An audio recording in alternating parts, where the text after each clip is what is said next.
हाथ ऊपर करके। दीदी क्या बात है, थोड़ा सा खड़ा होके जुमना है। कहना है क्या कि बाबा के तो हम भाई शिष्य बन गए तो घर आऊंगी, अपना हमारा पति जी से कहती हूँ पूरा परिवार से कि जरूर हम आऊंगी। लेकिन कहना है क्या कि बाने बाने बनाली जोगिनिया हो भोला तोहारे कारनामा। बाने बाने बनाली जोगिनिया हो भोला तोहारे कारनामा। भोला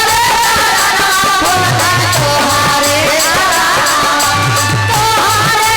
कारनामा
अब तो हमरा इतना बर्दाश्त ना होते हैं। अब बाबा से दया मांगते कि हे बाबा भोलेनाथ कैसे इतना सभी पर दया कर दीजिए हमारे नहिरे ससुर सभी गुरु भाई गुरु बहना पर कि आप सब घड़ी हम लोग गुन गाते रहूंगी आ गाते जाऊंगी। कहना क्या क्या हम पापा कहते जाने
तो देखो किनका तेजी थी कैसे नाही राम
जाने ससुरावा बोलिए शंकर भगवान की